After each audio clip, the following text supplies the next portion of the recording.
இந்த காலத்தில் அதிகமான செய்திகள் கேள்விப்படுகிறோம்.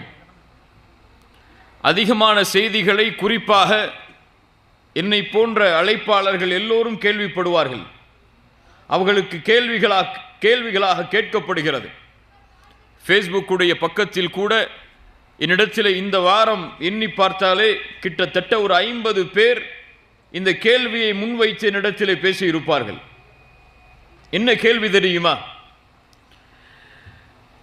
பிரதர், நான் ஒரு தவறான பழக்கத்திலே என்னை ஈடுபடுத்திக் கொண்டேன். சகோதரரே, நான் ஒரு தவறான படத்தை ரமதான் நேரத்தில் கூட பார்த்து விட்டேன். சகோதரரே, இந்த ரமதான் நேரத்தில் கூட என்னால் ஹராமில் இருந்து விலக முடியவில்லை.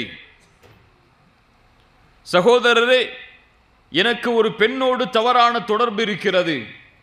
ஒரு பெண்ணாக இருந்தால் ஒரு ஆணோடு எனக்கு தவறான தொடர்பு இருக்கிறது. இப்படி இந்த சமூகம் முழுக்க இல்லா மாஷா அல்லாஹ், அல்லாஹ் பாதுகாத்த வாலிபர்களான ஆண்களையும் பெண்களையும் தவிர பெரும்பான்மையான இந்த சமூகத்துடைய வாலிபர்களிடத்திலே தவறான பழக்கங்களும் செயல்களும் நாளுக்கு நாள் அதிகரித்து கொண்டே வருகிறது. இதற்கெல்லாம் காரணம் என்னவென்று அவர்களிடத்திலே கேட்கும் பொழுது அவர்கள் சொல்கிறார்கள், இன்னும் நாங்கள் திருமணம் செய்யவில்லை. சமூகத்துடைய பெரிய முசீபத் இது. காலம் மாறிவிட்டது பெற்றோர்களே. இந்த உலகத்துடைய கலாச்சாரம் மாறிவிட்டது. எங்கு பார்த்தாலும் பெண்களை ஒரு மோகப் பொருளாக காட்டக்கூடிய ஒரு கலாச்சாரம் உலகம் முழுக்க பரவிவிட்டது.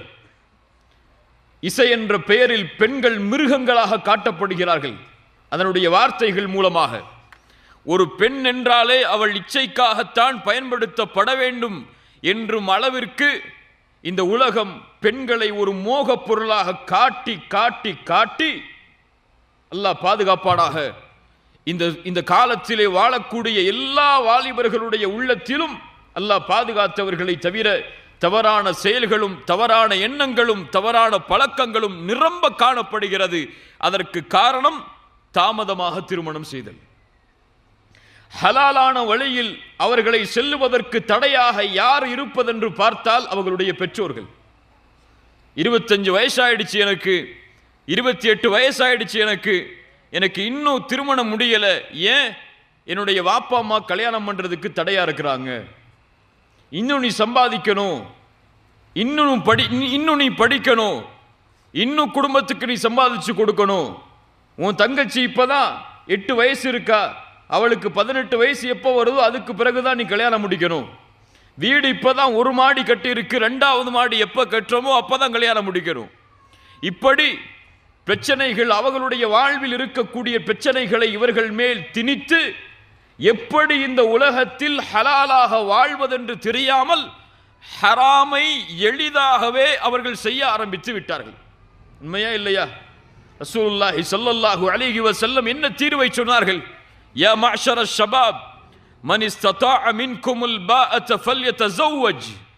இங்க யாரெல்லாம் கல்யாணம் முடிக்காத வாலிபர்கள், யாரெல்லாம் கல்யாணம் முடிக்கல இன்னும் கையை உயர்த்துங்க.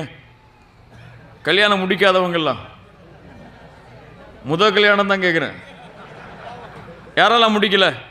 ரொம்ப கம்மியாக இருக்கீங்க. இல்லை முடிச்சிங்களா? விற்கப்படுறீங்களா கை உயர்த்துறதுக்கு? எப்போ கல்யாணம் முடிக்க? ரசூலுல்லாஹி ஸல்லல்லாஹு அலைஹி வஸல்லம் சொன்னார்கள், வாலிபர்களே, நேரடியாக அழைக்கக்கூடிய அழைப்பு. பெற்றோர்களை அல்லாஹ்வுடைய தூதர் அழைக்கவில்லை, இங்கு ஆண்களின் பெற்றோர்களை அழைக்கவில்லை. யா மஅஷர ஷபாப், என் சமூகத்தின் வாலிபர்களே, மன் இஸ்ததாஅ மின்குமுல் பாஅத ஃபல்யதஸவ்வஜ். யாருக்கு பாஅத் இருக்கிறதோ, பாஅத் என்றால் செல்வத்தாலும் உடலாலும் வலிமை உள்ளவர். இந்த வலிமையை அடைதல், செல்வத்தாலும் உடலாலும் வலிமையை அடைதல், இந்த தன்மை உங்களிடத்திலே இருந்தால் ஃபல்யதஸவ்வஜ், அவர் திருமணம் முடிக்கட்டும். யாருடைய கட்டளை? ரசூலுல்லாஹி ஸல்லல்லாஹு அலைஹி வஸல்லம் உடைய கட்டளை. ஃபமன் லம் யஸ்ததி' ஃபஅலைஹி பிஸ்ஸௌம் ஃபஇன்னஹு லஹு விஜா. யாருக்கு இயலவில்லையோ திருமணம் செய்வதற்கு உடலாலும் செல்வத்தாலும் யாருக்கு இயலவில்லையோ அவர் நோன்பை நோற்கட்டும், அது அவருக்கு பரிகாரம். ரசூலுல்லாஹி ஸல்லல்லாஹு அலைஹி வஸல்லம் இன்னொரு ரிவாயத்தில் கூறுகிறார்கள், நீங்கள் திருமணம் செய்யுங்கள், ஃபஇன்னஹு அகத்து லில் பஸர் வ அஹ்ஸனு லில் ஃபர்ஜ், அது உங்களுடைய பார்வையை தாழ்த்தும்.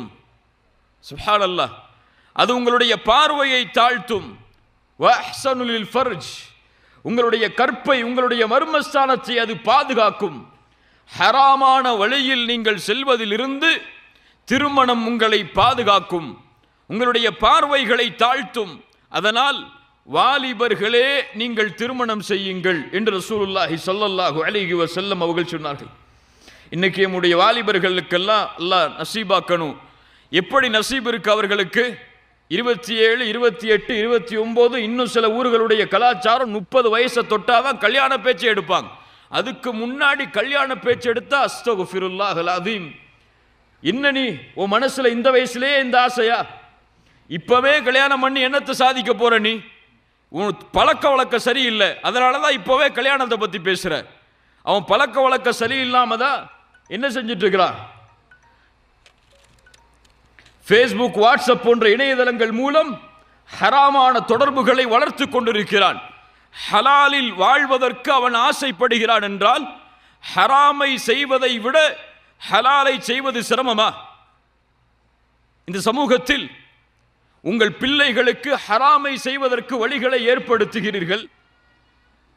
உங்களுடைய பிள்ளைகள் கல்லூரிகளில் படிக்கும் பொழுது ஹராமான வழியில் செல்கிறார்கள் என்று தெரிந்தும் அதை பொறுத்துக் கொள்கிறீர்கள்.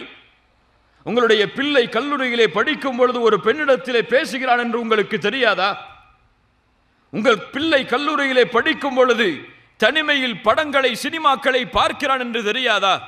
சினிமாக்களை பார்க்கக்கூடியவன், பெண்களிடத்திலே பேசக்கூடியவன், பழகக்கூடியவன் எதை உள்ளத்திலே கொண்டிருப்பான்?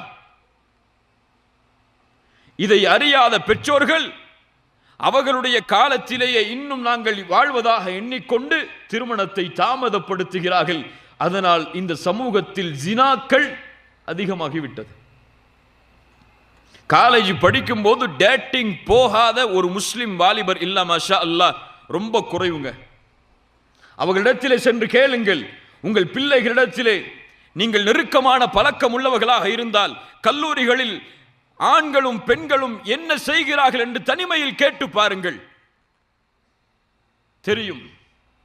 உலகத்தில் என்ன நடக்கிறது, எதை நீங்கள் பார்க்கிறீர்கள், எதை நீங்கள் கேட்கிறீர்கள் என்று கேட்டு பாருங்கள், தெரியும். அதற்கு பிறகு இப்படி பார்க்கக்கூடியவன் சதா நேரமும் இந்த சிந்தனையையே அவனுடைய வாழ்க்கையில் பார்த்து கொண்டிருக்கக்கூடியவன் எதை விரும்புவான் என்று உங்களுக்கு தெரியாதா?